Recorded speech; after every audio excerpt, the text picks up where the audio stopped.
마감이 3일 남았습니다. 시간은 충분하죠. 오늘 조금만 해두면 됩니다. 그런데 왠지 지금 당장 시작하기가 싫습니다. 내일부터 하면 되지라는 생각과 함께 어느새 유튜브를 켜거나 스마트폰을 들여다보고 있습니다. 마감이 하루 남았습니다. 이제 슬슬 불안해지기 시작합니다. 그런데 신기한 일이 벌어집니다. 그제서야 노트북이 열리고 손이 움직이기 시작합니다. 3일 내내 꿈쩍도 안 하던 그 일이 마감 전날 밤에는 어떻게든 됩니다. 혹시 이런 경험 한 번쯤 있으시지 않나요? 우리는 이걸 흔히 의지박약이나 게으름의 문제라고 자책합니다. 나는 왜 이렇게 끈기가 없을까? 조금만 더 독하게 마음먹으면 되는데. 하지만 뇌과학의 눈으로 보면 전혀 다른 진실이 보입니다. 3일 전에 시작하지 못한 건 여러분이 나약해서가 아닙니다. 마감 전날 밤에 드디어 움직인 것도 갑자기 의지가 생겨서가 아닙니다. 그 모든 과정의 배후에는 우리 뇌가 수백만 년에 걸쳐 다듬어온 아주 정교한 생존 시스템이 작동하고 있습니다. 오늘은 그 시스템의 정체, 바로 뇌가 회피를 선택하는 진짜 이유에 대해 이야기해 드리겠습니다.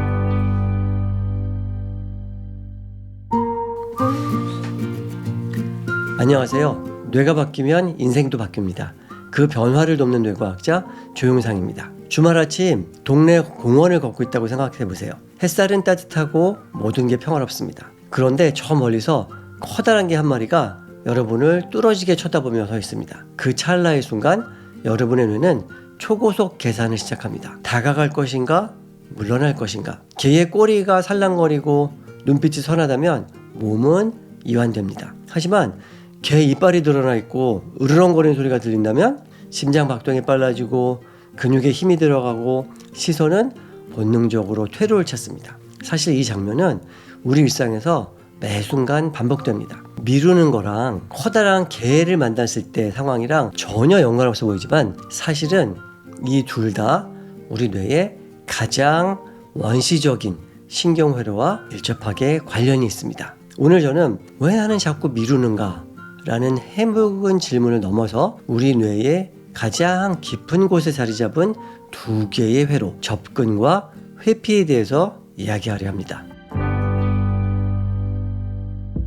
데드라인 거의 다 돼서야 일이 손에 잡히는 이런 행동 패턴은 아주 오래전부터 진화해온 두 가지 강력한 시스템 때문입니다.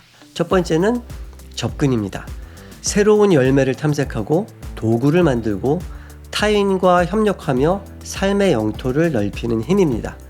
이 회로가 활성화될 때 우리는 배우고 성장하고 연결됩니다. 두 번째는 회피입니다. 포식자의 소리에 몸을 숨기거나 벼랑 끝에서 멈춰서는 것처럼 위험으로부터 개체를 보호하는 유효한 적응 전략입니다. 접근이 없다면 삶은 정체될 것이고 회피가 없다면 우리는 진작 멸종했을지 모릅니다. 하지만 현대사회에서 이 시스템은 종종 과잉 보호의 문제를 일으키곤 합니다. 고작 이메일 한 통, 마감일이 다가오는 보고서 한 장을 보고 뇌가 위험해 라고 비명을 지르는 이유가 바로 여기에 있습니다. 여러분의 뇌가 이메일을 문자 그대로 맹수라고 믿는 것은 아닙니다. 하지만 예상되는 사회적 평가나 실패에 대한 두려움이 마치 포식자를 만났을 때와 비슷한 수준의 강력한 회피 동기를 만들어내는 것이죠. 이 일을 시작하면 비난받을지 몰라. 완벽하게 못해내면 사람들의 눈총을 받을 거야. 이건 너무 골치 아프고 불편한 감정을 자극해. 뇌에게 사회적 실패나 부정적 평가는 현대판 포식자와 같습니다. 이럴 때 뇌는 여러분을 보호하기 위해 가장 익숙한 명령을 내립니다. 물러나.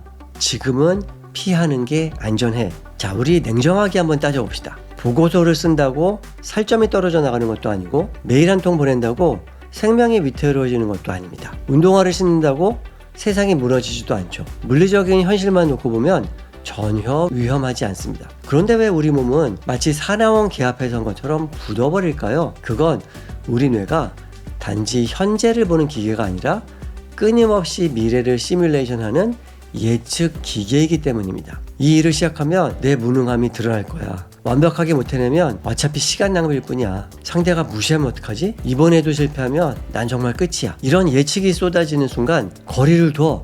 일단 여기서 빠져나가. 그래서 우리는 스마트폰을 집어들거나 갑자기 책상을 정리하고 냉장고 문을 열어보고 전혀 급하지 않은 다른 일을 먼저 처리합니다. 겉으로 보면 의지 부족 같지만 사실은 위협적인 대상, 해야 할 일로부터 안전한 거리를 확보하려는 심리적 후퇴 중인 겁니다. 결국 미루기란 내 안에 위협 신호를 감지하고 그 심리적 불편함에서 즉시 벗어나기 위해서 뇌가 선택한 절박한 후퇴인 셈입니다.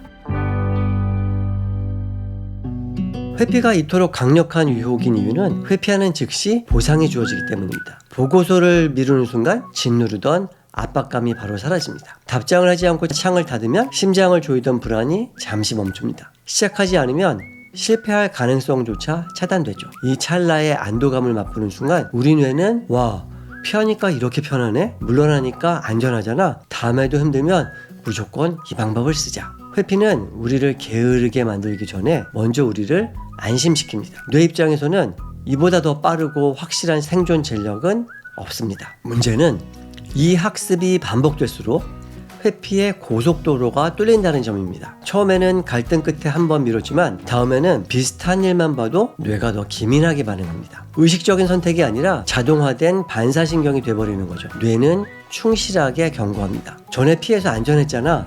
이번에도 도망가는 게 최선이야. 하지만 여기에는 치명적인 함정이 숨어 있습니다. 회피는 당장의 평화를 주지만 우리의 뇌가 진짜 현실을 배울 기회를 영영 박탈해버립니다. 회피가 무서운 진짜 이유는 따로 있습니다. 우리가 도망치는 순간 그 일에 대한 뇌의 예측 시스템은 일시정지 상태로 굳어버린다는 점입니다. 뇌가 메일을 보내면 상대가 나를 싫어할 거야 라고 예측했을 때 우리가 전송 버튼을 누르지 않으면 그 예측이 맞는지 틀리는지 검증할 기회는 영원히 사라집니다. 보고서를 쓰면 괴로워서 못 견딜 거야 라고 지레짐작하고 덮어버리면 정말 내가 못 견딜 정도였는지 아니면 막상 시작하고 10분 뒤엔 몰입하게 되었을지 확인할 길이 없습니다. 회피는 우리를 잠시 편안하게 만들지만 역설적으로 우리를 과거의 낡은 예측 속에 가둬버립니다. 나는 결국 못해. 그거 위험해. 시작해봐야 힘들 뿐이야. 이 낡은 데이터들을 삭제하려면 어떻게 해야 될까요? 결심만으로는 부족합니다. 뇌는 여러분의 말보다 여러분의 경험을 훨씬 더 신뢰하기 때문입니다. 괜찮아, 별일 아니야 라고 100번 외치는 것보다 불안한 채로 아주 작은 행동을 딱 한 번 해보는 것이 뇌에게는 100배 더 강력한 증거가 됩니다. 이때 뇌과학적으로 아주 중요한 현상이 일어나는데요. 바로 예측 오류입니다. 엄청 힘들 줄 알았는데 예측이죠. 막상 해보니까 견딜만 하네. 이 짜릿한 차이의 경험이 반복될 때 뇌는 비로소 수년간 품어왔던 공포의 데이터를 수정하고 새로운 현실을 받아들이기 시작합니다. 우리는 보통 회피를 극복하려면 더 강해져야 한다고 믿습니다. 자신을 더 거칠게 밀어붙이고 강철 같은 의지를 가져야 한다고 말이죠. 공원에서 사나운 개를 마주쳤을 때 갑자기 달려가 그 개를 껴안는 것이 정답일까요? 아닙니다. 그건 용기가 아니라 뇌에게 더 큰 트라우마를 안겨주는 무모함입니다. 대신 우리는 잠시 멈춰서서 관찰합니다. 개가 정말 위협적인지 주인이 옆에 있는지 내가 안전한 거리에 있는지 확인합니다. 그리고 괜찮다는 판단이 서면 아주 조금만 더 가까이 가봅니다. 회피를 줄이는 과정도 이와 똑같습니다. 보고서를 끝내려고 하지 마세요. 그냥 파일을 열기만 하세요. 운동 1시간을 목표로 삼지 말고 일단 운동복으로 갈아입기만 하세요. 완벽한 답장을 고민하지 말고 첫 문장만 적어보세요. 책 한 권을 다 읽으려 하지 말고 첫 페이지만 펼쳐보세요. 어라? 시작해도 죽지 않네? 조금 불편하긴 한데 생각보다 견딜만해. 피하지 않아도 내가 무너지지 않는구나. 이러한 사소한 증거들이 뇌의 데이터베이스에 차곡차곡 쌓일 때 비로소 뇌의 예측 시스템은 변하기 시작합니다. 그렇다면 구체적으로 어떻게 우리의 뇌를 다시 가르칠 수 있을까요? 자, 첫 번째는 이름 붙이기입니다. 회피가 올라오는 순간 나를 비난하는 대신에 상태를 정의해보세요. 나는 게으른 게 아니야. 지금 내 뇌에 회피 회로가 켜진 거야. 뇌가 이 상황을 위협으로 예측하고 있구나. 이렇게 이름을 붙이는 것만으로도 우리는 감정의 소용돌이에서 벗어나 관찰자의 시점을 가질 수 있습니다. 둘째, 과제를 뇌가 눈치채지 못할 만큼 작게 쪼개는 겁니다. 완벽한 결과물 만들기는 너무 막연해서 뇌를 얼어붙게 만들지만 5분만 책상에 앉아있기는 충분히 해볼 만한 도전이 됩니다. 목표는 성취가 아니라 뇌의 방어막을 건드리지 않고 살짝 통과하는 겁니다. 셋째, 기분이 좋아질 때까지 기다리지 마세요. 우리는 흔히 의욕이 생겨야 움직일 수 있다고 믿지만 뇌가 다시 배우는 골든타임은 불안이 있는 상태에서 작게 움직였는데도 괜찮았던 순간입니다. 불편함을 안고 한 걸음 내디딜 때 뇌의 예측 업데이트는 가장 활발하게 일어납니다. 마지막으로 그 경험을 기록하세요. 여러분이 쓰는 한 줄의 기록은 단순한 메모가 아니라 뇌에게 주는 새로운 증거 데이터입니다. 자, 예상은 시작하면 너무 힘들 것 같아. 실제 불편했지만 5분은 할 수 있었다. 메일을 보내면 비난받을 것 같다. 답장은 늦었지만 상대는 오히려 고맙다고 했다. 이 예측 오류의 기록이 쌓일 때 뇌는 비로소 안심하고 회피의 닻을 올립니다. 우리는 미루는 자신을 공격하면 정신을 차리고 움직일 거라고 착각합니다. 하지만 뇌과학의 관점에서 자기 비난은 뇌에게 가하는 2차 가해와 다름없습니다. 이미 해야 할 일 자체가 뇌에게는 충분히 위협적인 상황인데 거기다 나 자신을 향한 날선 공격까지 더해지면 뇌는 지금 이 상황 전체를 극도로 위험한 상태로 인지하게 됩니다. 안 그래도 무서워서 숨어 있는데 밖에서 문을 두드리면서 비난까지 쏟아지니 뇌는 더 깊은 곳으로 도망쳐 숨어버립니다. 결국 자기 비난은 회피의 악순환을 가속할 뿐입니다. 이제 나 자신에게 잔인해지는 대신에 철저하게 정확해지세요. 나는 의지가 없는 게 아니라 지금 뇌가 보호 본능을 발휘하고 있다. 하지만 이 상황이 실제 위험한지는 아직 검증되지 않았다. 그러니 아주 작게만 확인해보자. 고대 그리스 신화에는 판도라의 상자 이야기가 있습니다. 세상의 모든 재앙이 담긴 그 상자를 판도라는 결국 열고 맙니다. 하지만 우리가 흔히 잊는 사실이 있습니다. 열지 않았다면 희망도 발견하지 못했을 거라는 점입니다. 다시 공원의 그 개를 떠올려 보세요. 멀리서 바라본 그 개는 분명 덩치도 크고 사나운 위협이었습니다. 발이 떨어지지 않고 본능적으로 뒷걸음질 치고 싶었을 겁니다. 하지만 용기 내서 조금 더 가까이 다가갔을 때 그 개가 사실은 평온하게 앉아 꼬리를 흔들고 있었고 곁에는 인자한 주인이 미소 짓고 있었다는 사실을요. 우리 삶 속에도 그런 존재들이 있습니다.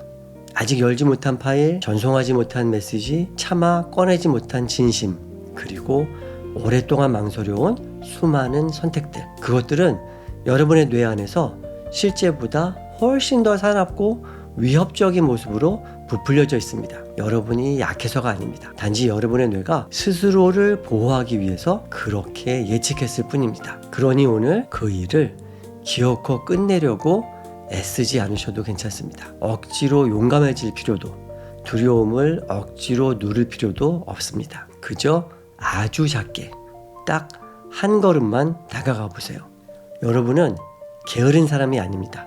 그저 아주 오래되고 충실한 보호 회로를 가진 사람일 뿐입니다. 그리고 그 회로는 새로운 경험 앞에서 언제든 다시 배울 수 있습니다. 오늘 여러분에게 필요한 것은 거창한 결심이 아니라 뇌를 안심시켜줄 작은 한 걸음입니다. 그 한 걸음이 여러분의 뇌에게 속삭여 줄 것입니다. 괜찮아. 이제 조금씩 앞으로 가도 돼. 우리는 다시 배울 수 있어. 지금까지 뇌과학자 조영상이었습니다.